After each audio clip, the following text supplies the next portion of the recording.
Okay, good evening, everyone, and welcome to the Torah Studies Parshas Nasai. And the topic today we're going to discuss is unleashing your power. Every individual is in an entire collective. Sometimes people feel that you want to do change, you want to do something, you want to contribute something, and you feel that you're not. Who am I? I'm just a little person. Can I have effect on other people?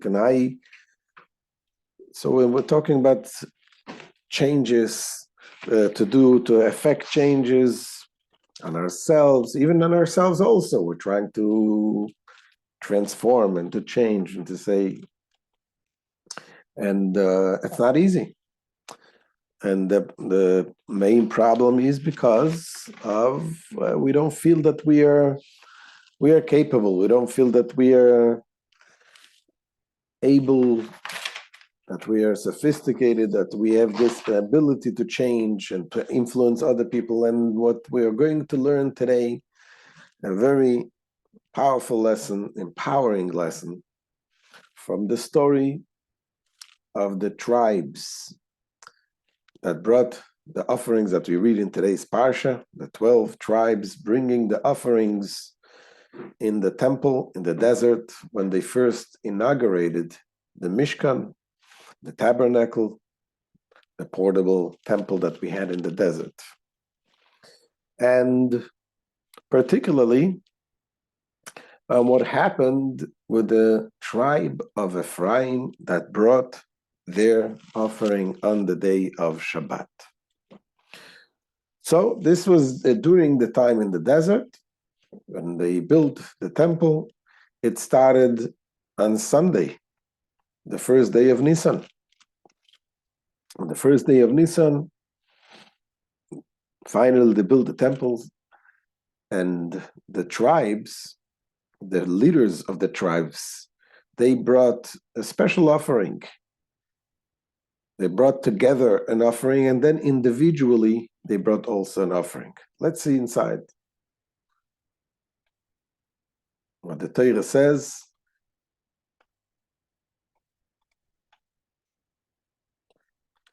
Vayehi beyoim kalois Moshe la'akim es hamishkan, and it was that on the day that Moses finished setting up the Mishkan, he anointed it with the oil on it, sanctified it, along with all its vessels, and the altar with all its vessels, and he anointed them and sanctified them. Then the Torah says, the princes of Israel, the heads of their fathers' houses, presented their offerings. They were the leaders of the tribes.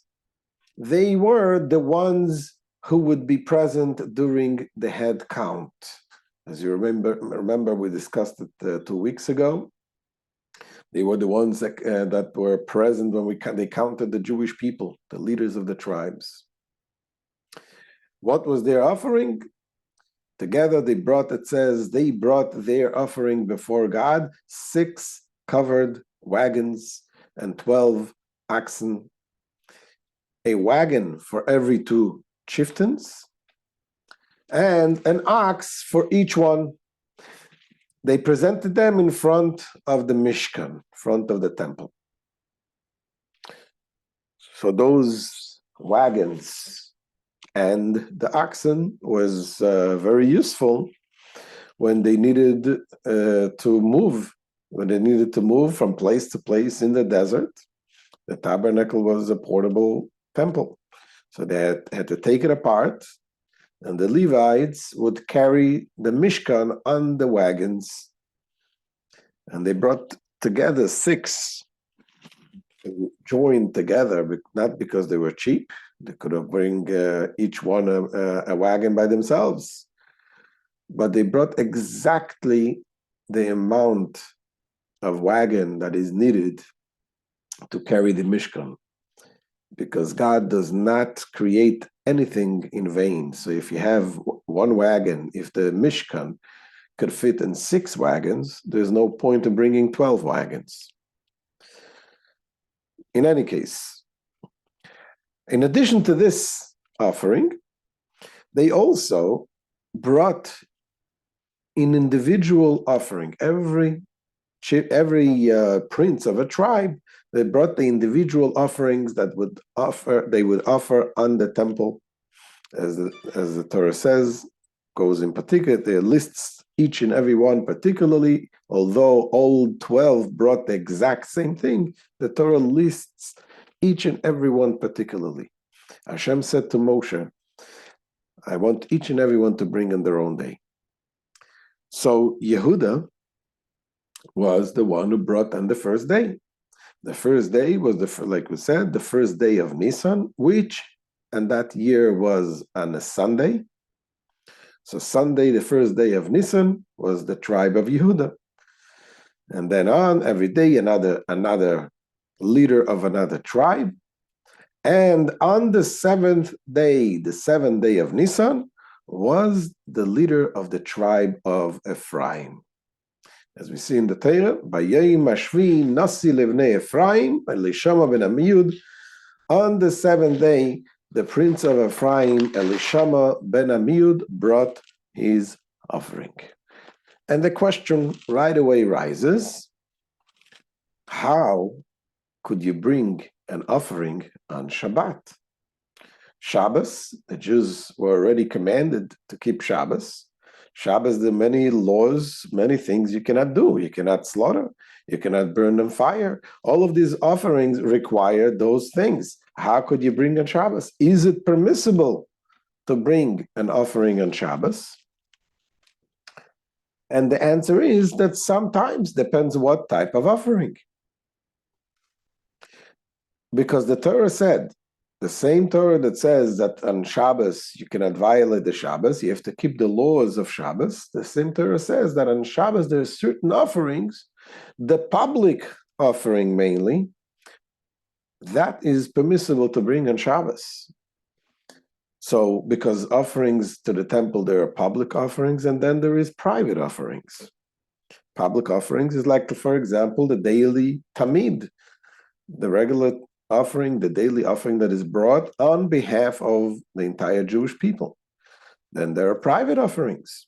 People bring an offering for the sins, to atone for the sins, or just voluntary offering they want to bring to the temple. That was not allowed to do on Shabbos. This is in the Talmud. It says there are halachas that apply to communal offering that do not apply to private offerings. Communal offerings override Shabbos and ritual impurity, meaning they are sacrificed even if the priests are impure. So that is the communal offering. And private offerings override neither Shabbat nor ritual impurity. So private offerings cannot override the individual, the laws of Shabbat. So you cannot bring it on Shabbat. So now the question is, this offerings that the chiefs of the tribes that they brought, what they considered? Were they considered private offerings, or was it considered a public offering? It sounds like, based on what we're going to see, what Rashi says, it sounds like this was considered a private offering. Each one of the tribes, each one of the leaders of the tribe, they brought with their own money, they brought their offerings. Yes, it was on behalf of the people of their tribe, but it was their thing. So it sounds like from the following text that we're going to read from Rashi, that this was considered a private offering. And in this Rashi talks about one of the things they offered was a golden spoon filled of incense. Now, the offering of incense in the temple was considered one of the major offerings. The offering of incense was there was offerings that they brought, the animal offerings, and then there was the incense offering. Incense offering was considered a very high offering, a very spiritual offering, very high level. So this type of offering was never done by an individual. In fact, it was done by the Cohens. And in fact, the Torah says, we learned this in the Rambam recently, that the offering of the Ketores was never done by the same Kohen twice. Why? Because the one who brought this offering of the incense, that person became very wealthy. So they wanted to make sure that not one Kohen gets it twice. So that is why this offering was very unique, and it was never done by an individual. It wasn't something that individual can come and bring it. Another thing, that offering was brought in the inner altar. In the temple, they had two altars. Outside of the temple, there was the big altar where this was the altar to bring the animal sacrifices. Then inside the Heichal, the chamber, there was another altar, a small golden altar. That was the altar to bring the incense. Now, in this case of the gifts, the offering of the princes on the first day of the inauguration of the temple, there were things that were done differently. It was done, first of all, that they brought incense, each one of them, and also it was done on the outer altar. That's what Rashi says. A gold spoon filled of incense, that was part of their offering. Says Rashi, we never find a private offering of incense, nor incense burned atop the outer altar, except for this one. This exception was temporarily authorized, meaning this was an instruction of God that says temporary, although every time the incense is only by the Kohen, and also the incense is only on the inside, not by the private person and not outside, but Hashem says, make an exception. This time I take it from them, even though they were individual. But the point that we're trying to bring out here, what do we see from this Rashi? That the offering of the chieftains of the tribes, the leaders of the tribe, was considered a private offering, not a communal offering. If that is considered a private offering, the question is, how was it okay to bring on Shabbos? How was the leader of the tribe of Ephraim allowed to bring this offering on Shabbos? We said on Shabbos, only public offering, only communal offerings can be brought, not private offerings. The answer to this question, the Medrash talks about it. And the Medrash says that this was an exception that Hashem made. The reason why Hashem made this exception was to reward the grandfather of Ephraim, of the leader of Ephraim. Who was the grandfather? Yosef. Yosef, one of the 12 tribes, which of course his two sons, Ephraim and Manasseh, were considered two separate tribes. So Ephraim was the son of Yosef, and Yosef, says the Medrash, Yosef lived in Egypt, under very difficult circumstances, and he kept Shabbat. He kept Shabbat, specifically the Medrash says, when the brothers came to Yosef. He instructed to prepare the food, to prepare the meals, the meat, to slaughter the animals and to prepare the meat. Says the Medrash, this was on Friday. And he told his people to prepare on Friday, so not to do it on Shabbos. So he kept Shabbat even in a time when they were not instructed, even in a time of difficult circumstances. And as a reward, Hashem gave him a reward that his grandson, the tribe of Ephraim, they would bring the offering on Shabbat. So here's the Medrash that says, who acted before me? Mi higdimani va'ashalem. Who acted before me? I will repay him. That's a verse in Job. Says the Medrash, this is a reference to Joseph, who acted ahead of his time and kept Shabbos before God commanded it. When his brothers came to him in Egypt, Joseph commanded his servant, slaughter an animal and prepare it.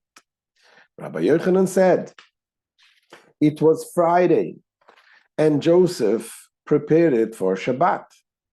As the word prepare, vehachen, connotes Shabbat.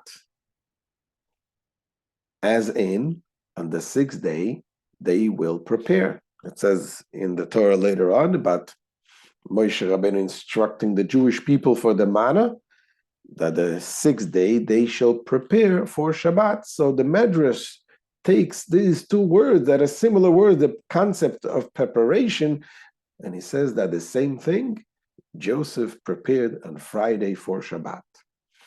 God said, Joseph, you kept Shabbat before the Torah commanded it, so I swear, I will repay your grandson. He will bring his offering on Shabbat, when no private offering is brought, and I will accept his offering with favor.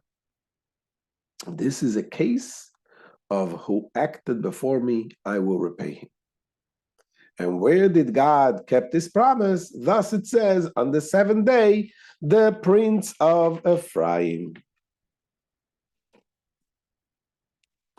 Okay, so does that make sense?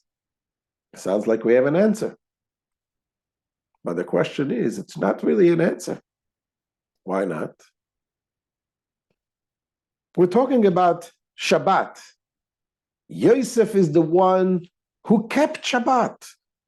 He kept Shabbat even in a time when Hashem didn't commanded it, even in a time when it was difficult. What would be the best reward for Yosef? I would think the best reward would be if his children would be so careful with Shabbat. Shabbat is such a beautiful thing, such a special mitzvah. What are we saying here? What happened? Ephraim did the opposite.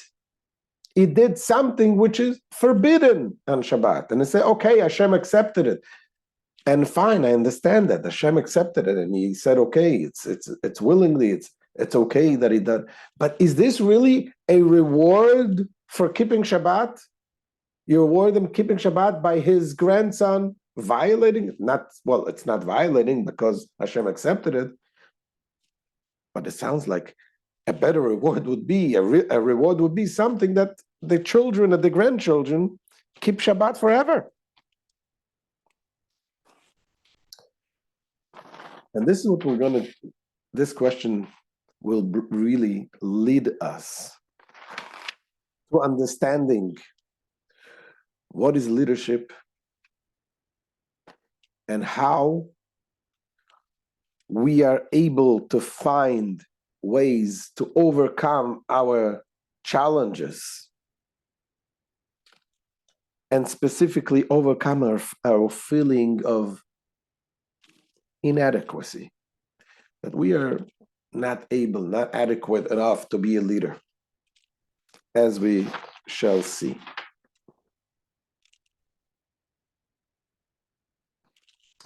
So to understand this, we first need to talking about the leaders of the tribes. We need to understand what is a leader. What is a true leader? We spoke about it a couple of weeks ago, about the fact that the leader is the one that cares for the people. The leader is the one that looks outside of himself. He focuses on the people. So in effect, when a leader does something, even his private matters are not really private. Whatever the person does, he thinks about what effect will it be on others. And when he does something, he does on behalf of the public and on behalf of his people. As Rashi says, Anasi hu hakol, the leader is the entire people. He's the whole community. First, we didn't read the Rebbe's question inside that we just asked. It is strange. How does it make sense that the reward for keeping Shabbat is he will bring the offering on Shabbat when no private offering is brought? An action that is in direct opposition to observing Shabbat. So talking about the leader, Anasi hu hakol, says Rashi, the leader is the entire community.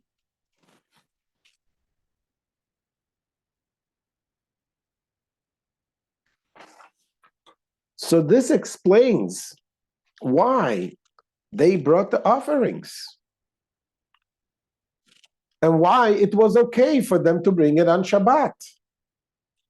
Because there, as we mentioned before, there is a difference between a communal offering and a private offering. A private offering you cannot bring on Shabbat, but a communal offering you can. And if a true leader is not a private person, reminds me that when the Rebbe there was the court case with the books, and the Rebbetzin was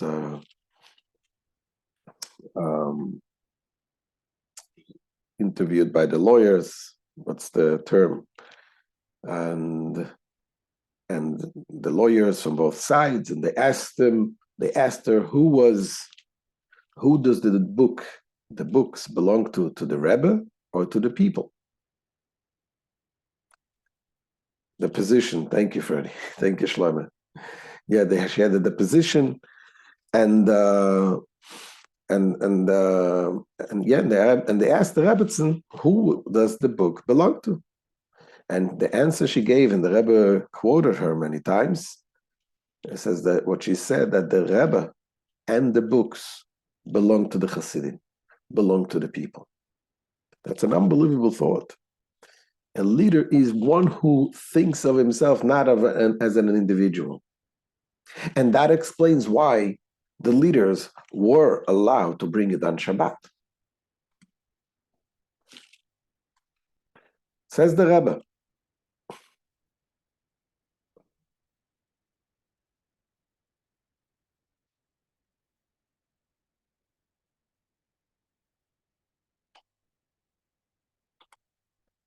the Korban Anasi B'chol Yom, the offering of the princes brought each day, were private offerings. Nevertheless, these offerings were inherently bound to a public that participated in them by extension.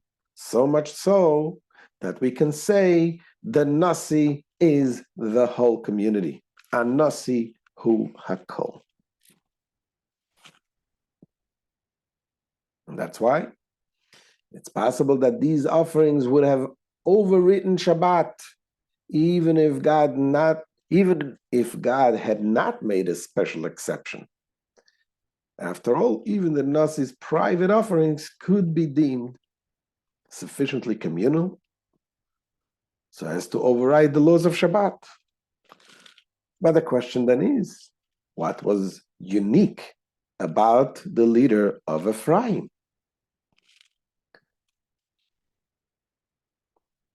What was unique about Ephraim? That's offering, if every leader is a representative of the public, it's not only the tribe of Ephraim, but here the Torah says, no, Ephraim, he was the one to bring it. So to answer this, we need to understand, go back a little bit, and the background of who was Ephraim. Why was he named Ephraim? So, of course, we know Ephraim was the son of Joseph. Joseph, we all know the story. Joseph was the brother that was sold as a slave in Egypt. But Joseph's life was defined by his ability to turn adversity into advantage. He was sold as a slave in Egypt. He did his best. Everything what he did. He didn't say, oh, I'm a slave, I feel bad for myself. He went and he did his, wherever he went, he looked to see what he can do, what he can help. It was not enough that he was a slave, he was then falsely accused of doing something wrong, and he was sent into prison for years. And there, he didn't say, okay, I'm hopeless. My brothers abandoned me. I did my best to help my master. They all went against me. In the prison, and he goes out of his way to help the ministers of Pharaoh. He had many challenges, and he overcame these challenges. In the darkness of Egypt, which was the ancient Egypt, was considered the Ervat Haaretz, the lowest, morally lowest place in the world. And he became the Mishnah Lamelech. He became the viceroy. And he basically was in charge on the entire country. He then got married, and he had 2 sons. The first son, he named Menashe. Why did he name him Menashe? Menashe refers to its forgetfulness. God made me forget from all my past. Then he had the second son. The second son he named Ephraim. Ephraim, the Torah says, Yosef said, why? What was the meaning of Ephraim? Ephraim means being fruitful, because Hashem made me fruitful in the land of my sufferings. Well, Yosef Yilad Shnei Barim, 2 sons were born to Yosef, and the second one he named Ephraim, saying, God made me fruitful in the land of my impoverishment. He was impoverished. He was in a land of impoverishment, a land of sufferings, of darkness. What does Ephraim teach us? Ephraim is not just a name.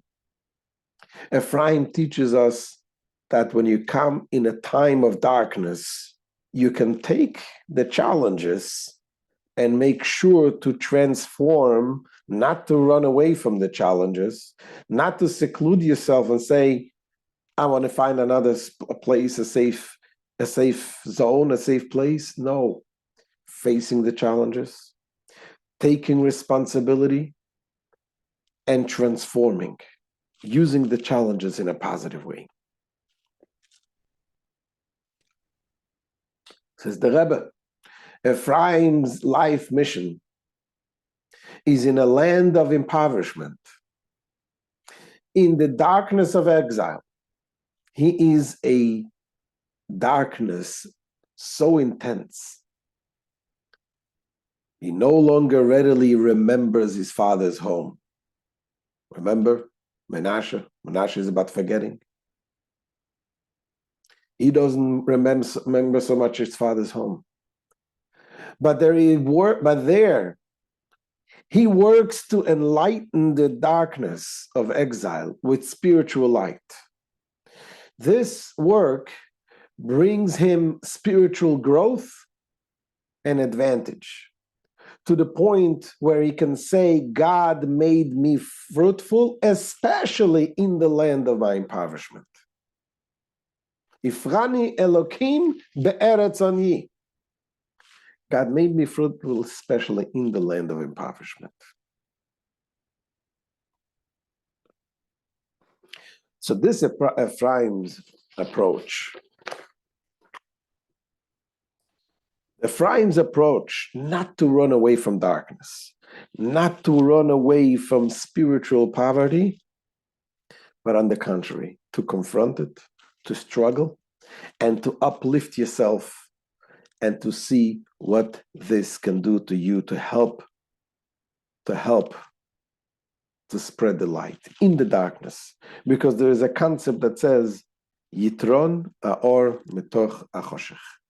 There's the advantage of light when it comes from the darkness. What is the lesson to us?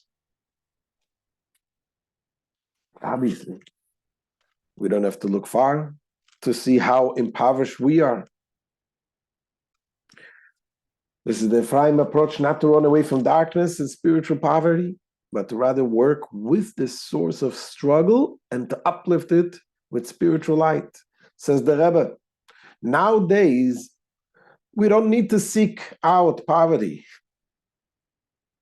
Baruch Hashem, when it comes to financially, thank God, Hashem help that most people are doing pretty well, but spiritually, we are in poverty. After all, we find ourselves in exile, and exile is defined by impoverishment.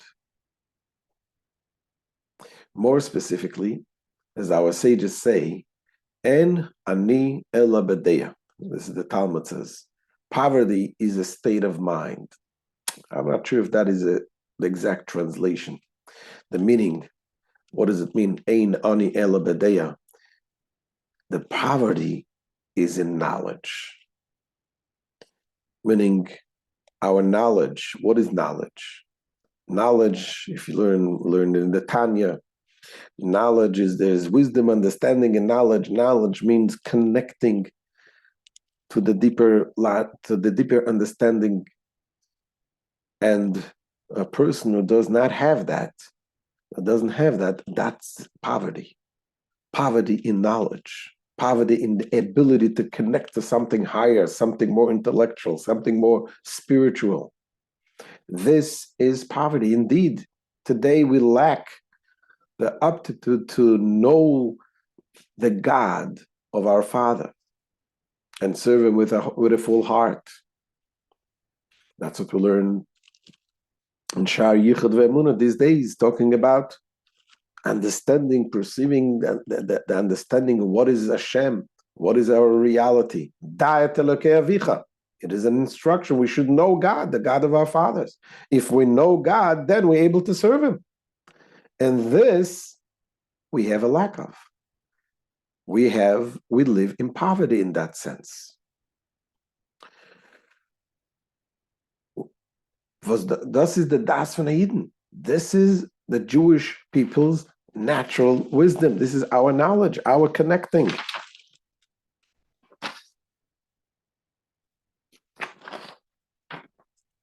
Continues the Rebbe, says, nevertheless, we are resolute in our knowledge that this impoverished land is really a source of fruitfulness. Not only do our poor circumstances not detract from our ability to flourish spiritually, to the contrary, they generate fruitfulness specifically because we find ourselves in an impoverished land.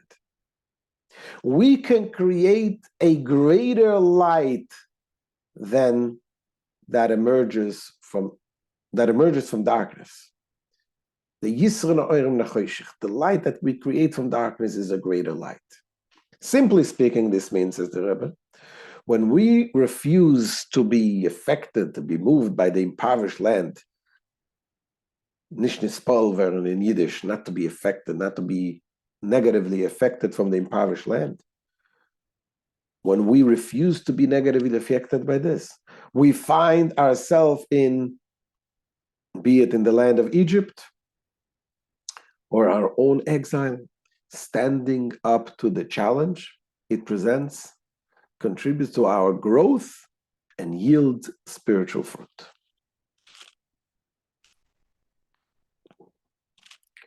So this is the model of Ephraim.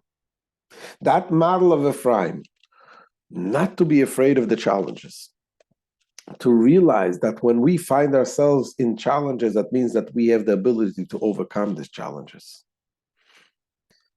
Not to say, if I only would be raised in a religious home, only my parents would give me a religious education, then I would be able to sit in yeshiva day long and to see everything. If we are in an impoverished land, and by the way, even if you grow up in yeshiva, you're also still impoverished. We still have, compared to what previous generations, we all have the challenges. Yosef named his son Ephraim to give us the ability to tell us. Yosef paves the path for us to understand that no matter what challenges we have, even in the time of darkness, be an Ephraim. You're able to turn the darkness into light.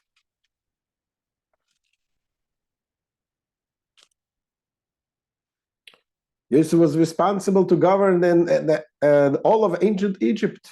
And ancient Egypt, we know what it was, how morally corrupt it was. Yet his challenges didn't drag him down. They empowered him to fulfill his mission in this world. We can do the same in our own miniature empire.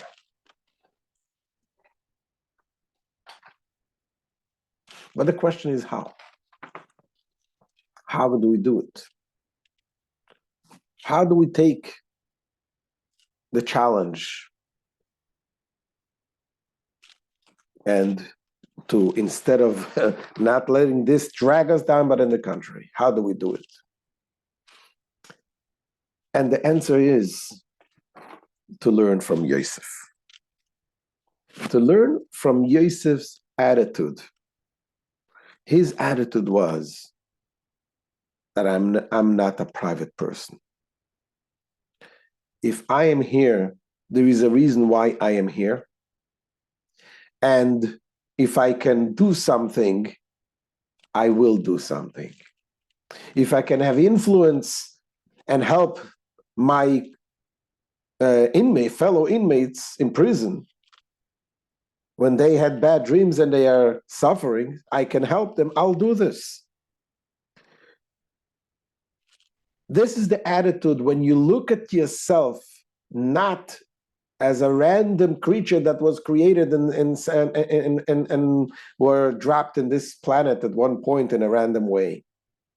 When you realize that you are a created being with a neshama, and that you are in this place for a reason, so you look at yourself as a leader,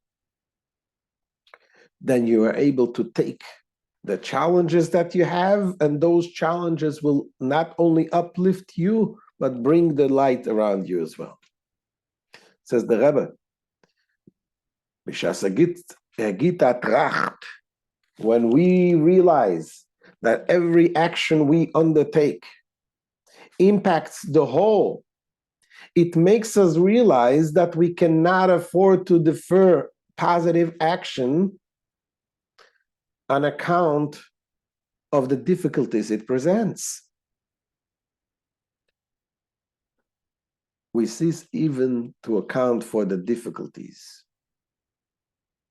Of what significance are these challenges when compared to the impact our actions will have to the whole entire world, and even to God himself? That's strong words. We're helping Hashem. In Yiddish, the Rebbe quotes where it says, Shchinta begalusa, the divine presence, God's presence is in exile, so to speak. That's what it says in the Zohar. That's what the Alter Rebbe talks about in Tanya. When we do something, when we find ourselves in a dark place, and instead of running away from reality and falling into despair, we say, wait a second, there is a godly spark right here that I can lift up.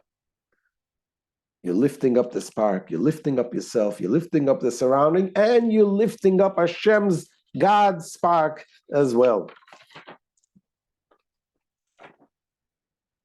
The Rebbe, every Sunday the Rebbe used to, in the last few years, the Rebbe used to give out dollars. And every Sunday to give out dollars to people to give tzedakah.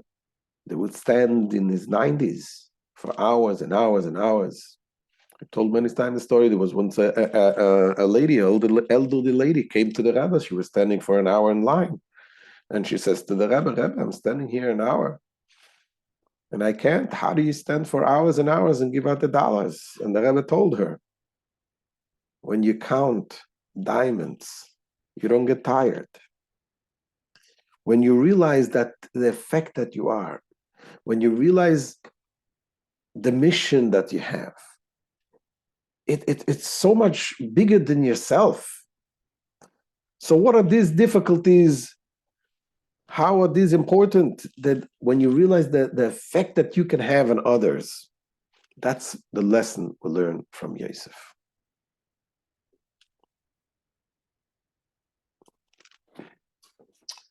So this is true. Yosef was able to do it.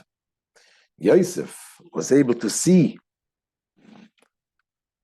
and he was able to see in himself the power. Yosef, indeed, after all, is Yosef HaTzadik, Yosef the righteous. He had a very special power, neshama. In fact, his soul was even much greater than his brothers, the other tribes.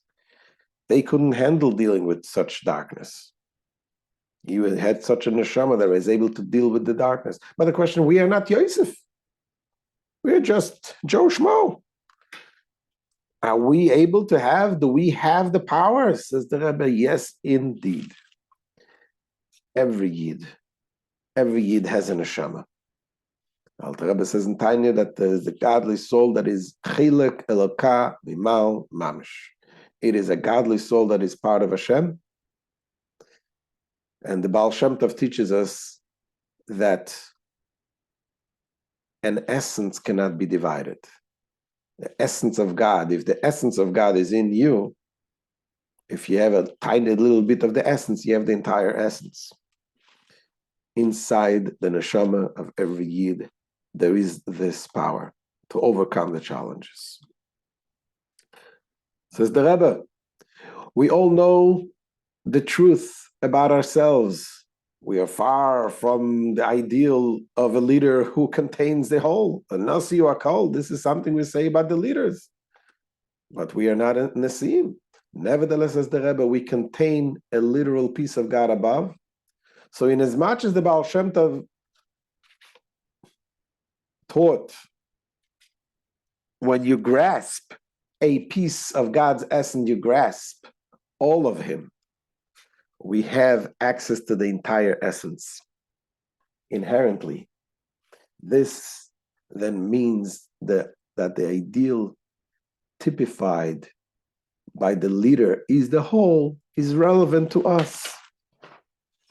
This ideal that we say, Anasi hu akoil, the leader is all. It's not just for the leader. It's not just for it's in our little leader also, our little selves. Maybe we're not like Yosef, but we're not expected to do what Yosef did. We have our little neshama. We have our children that we can affect. We have our neighbors that we can affect. We have the people that are our close friends that we can affect. When we look at it as a mission, we know that we are leaders.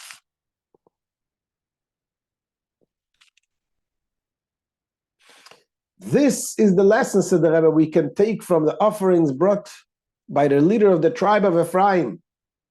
even when we find ourselves in a spiritual impoverished land, we can rise yet higher to the place where the divine presence rests, the holy temple. I think the translation is also here not perfect. I think the Rebbe says,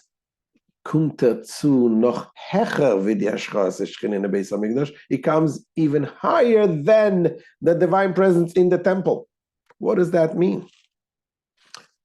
Now we go back to the question that we asked before. We asked before, how is it okay to bring an offering on Shabbos? And we said, okay, because it's a communal offering, because a leader is a communal person, a public person. But this is only a technical answer. The question was also, how exactly is this a reward for Yosef for keeping Shabbos? When he kept Shabbos under difficult circumstances, we say he got a reward. What was the reward? That he is given, his son can bring the offering on Shabbos, which is a violation of Shabbos. Okay, not a violation, God agreed. But after all, it's not keeping Shabbos. So here's the beautiful lesson.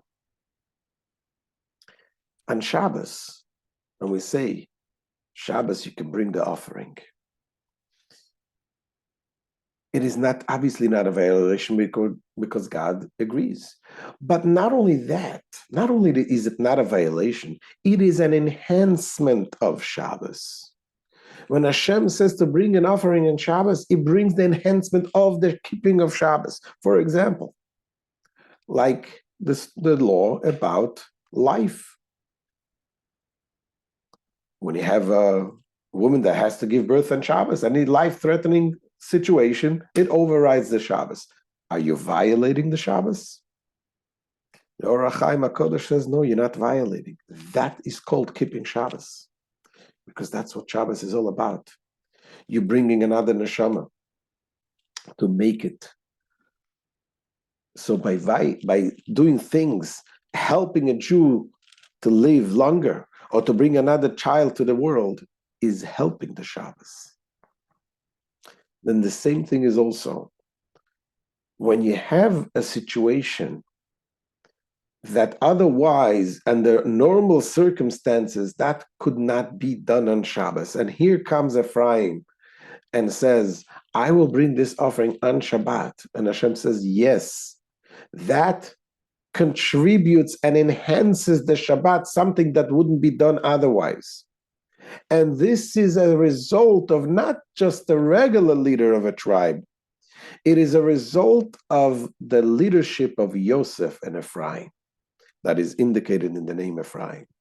Such a leadership that looks at darkness and says, right here I see darkness, but it's not darkness. I see the potential of light that can come out of this darkness. When you see the potential of light that comes out of the darkness, and you turn, you turn this darkness into light, what is the reward? The reward is that you will enhance the Shabbos. You kept the Shabbos under difficult circumstances. Your grandson will enhance the Shabbos by bringing his offering on Shabbos that God permitted to do it on Shabbat.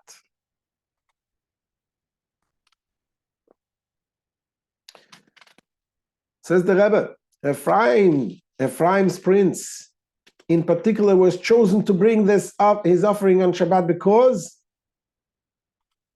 it represented his ability to transform the act of bringing an offering, which on the surface, on the face of it, is an impoverishment of Shabbat. But then no, this is into a fruitful act that adds to the observant and sanctity of Shabbat. This is the Rebbe, is the lesson to each and every one of us. Wherever you see, and this goes back to the question we started. We introduced the question, when people they look at themselves and say, who am I? Am I able to influence people? Am I really have an impact on people? Here says the Rebbe, everyone is a leader. and you don't know what type of leadership you can have, what type of effect you can have on other people.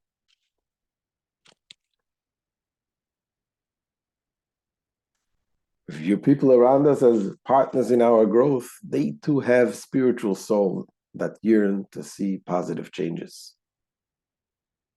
Here says the Rebbe in a letter, our teachers, and especially the leader in our generation, my father-in-law, the previous Rebbe, taught that we must begin by working for the physical and spiritual welfare of the individuals around us with all our energy. This teaching is understandable, for we don't know which of our efforts will succeed or if they will all come to good. We only know that every Jewish soul is a full world unto itself. As the previous Rebbe said, every individual is a community. They have the power to create a community and to bring life to a community. This means that even if there is a person you influence who does not engage with the community and is out for themselves, that's only how their nature is before they begin to work on themselves. And who knows what leadership qualities may come out of such people after a time.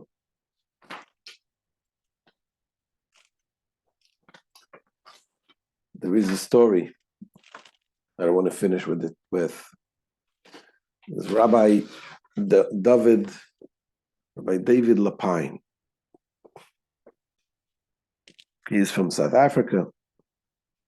He comes from a illustrious rabbinic family, the son of a rabbi, and he thought he would also be a rabbi naturally. He came from not a Lubavitch background, from more Litvish background. And when he became a rabbi in South Africa, he decided he wants to have independent thinking and everything. He doesn't want to be dependent on his salary just on the board of the synagogue. So he decided to go and go into business as well. So he went into business. Well, make the long story short, after a while, he realized it's too much for him. He basically had two full-time jobs. It was very difficult, and he had some friends that told him, you're going to New York, go to the Rebbe, ask the Rebbe's advice.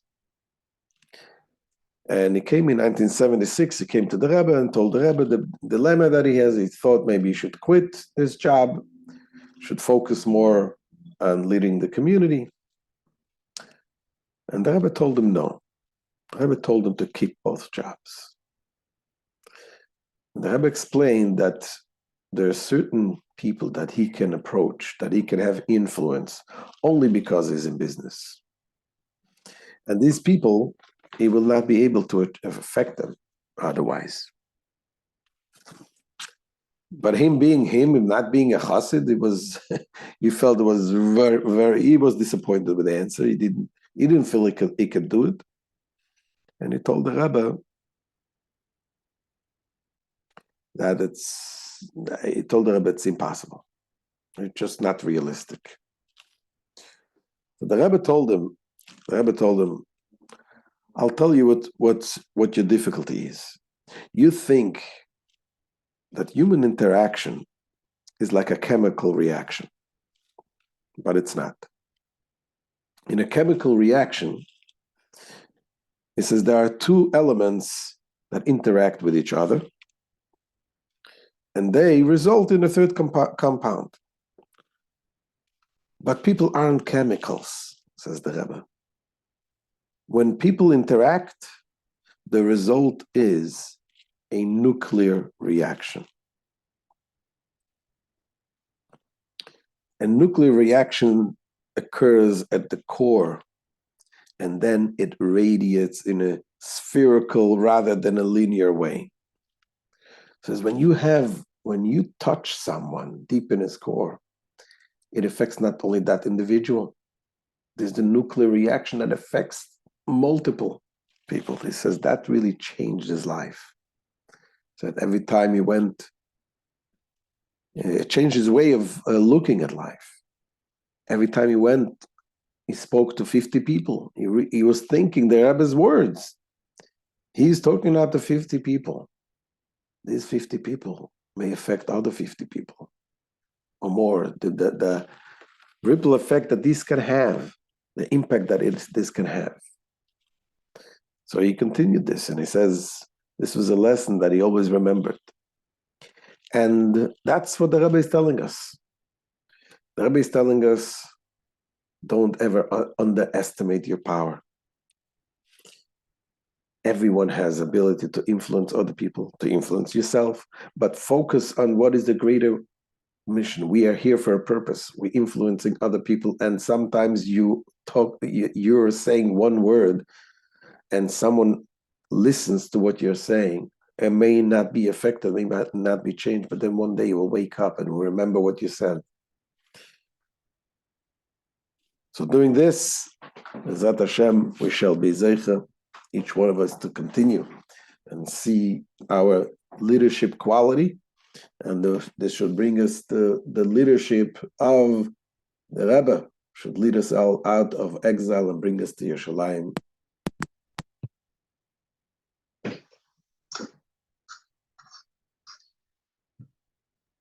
God willing. Thank you, Rabbi. Thank you. Amen, amen. Thank you very much. Thank you. That was very, very inspirational. So true. The last things you say, so true, Rabbi. Thank you. It's good to see you. Thank you so much. Thank you, Rabbi Cohen. Thank you, Naomi. It should be only good news, B'ezrat Hashem. That's it. We got to do.